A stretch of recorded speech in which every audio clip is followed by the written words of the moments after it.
భారతదేశంలో పుట్టినందుకు గర్వపడుతూ భారతదేశ పౌరుడిగా ఆధార్ కార్డు కానీ లేకపోతే ఓటర్ కార్డు కానీ ఇవి భారతదేశ పౌరుడిగా గుర్తించి ఇచ్చినటువంటి గుర్తింపు కార్డులు. అలాంటి భారతదేశ రాజ్యాంగంలో ప్రజాప్రతినిధిగా అవకాశం ఉండి ఆ రాజ్యాంగం ద్వారా ప్రజాప్రతినిధిగా ఎన్నికైనటువంటి మనము సాక్షాత్తు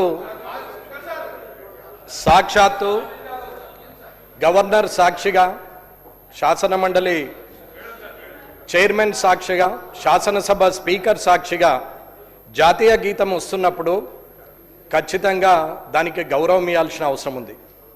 ఈ తెలంగాణలో పుట్టినందుకు జై తెలంగాణ అనొచ్చు, ఆంధ్రాలో పుడితే జై ఆంధ్ర అనొచ్చు, మహారాష్ట్రలో పుడితే జై మహారాష్ట్ర అనొచ్చు. ఈ దేశంలో పుట్టినందుకు జై భారత్ అని అనాల్సిన అవసరం ఉంటుంది. ఒకవేళ ఆ దేవుడు తీసుకెళ్ళి పాకిస్తాన్లో వేస్తే అక్కడ నేను కూడా పాకిస్తాన్ జిందాబాద్ అని అనాల్సిన అవసరం ఉంది. ఈ దేశ జాతీయ గీతం వస్తున్నప్పుడు చట్టసభల్లో ఉన్నటువంటి మనమే, ప్రజాప్రతినిధులమైన మనమే ఆ దేశ జాతీయ గీతానికి అమర్యాదపూర్వకంగా ప్రవర్తించడం అనేది అది ఎంతవరకు సబబు అనేది శాసనసభ స్పీకర్గా అత్యున్నత స్థానంలో ఉన్న మీరే గుర్తించాల్సిన అవసరం ఉంది. గవర్నర్ గారి సాక్షిగా జరిగినటువంటి ఇటువంటి విషయాన్ని ఖచ్చితంగా తిరిగి పునరావృతం కాకుండా చూసుకోవాలని కోరుకుంటూ ముగిస్తున్నాను. గౌరవ మంత్రి గారు. అధ్యక్ష, సోదరుడు చాలా విలువైనటువంటి విషయం చెప్పాడు. ఖచ్చితంగా ఈ విషయాన్ని నోట్ చేసుకొని దీని మీద ఖచ్చితంగా ఆలోచన చేసి దీనికి మరొకసారి పొరపాటు కానివ్వకుండా పొరపాటు చేసిన సందర్భాన్ని కూడా గుర్తించి నోట్ చేసుకొని ముందుకు.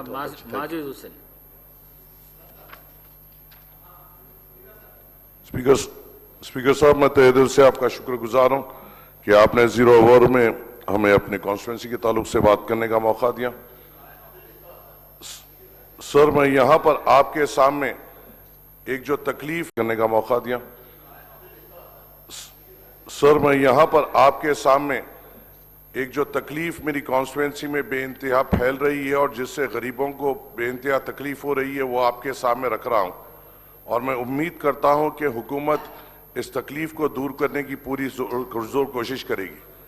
सर, जब भी मैं पेपर्स में देखता हूं कि ईगल टीम कहीं फार्म हाउसेस पे रेड कर या बड़े पब्स में या बड़े क्लब्स में रेड कर बड़े बड़े लोगों को पकड़ती है, रंगे हाथों पकड़ती है और उनके जेल के सलाखों के पीछे भेजती है।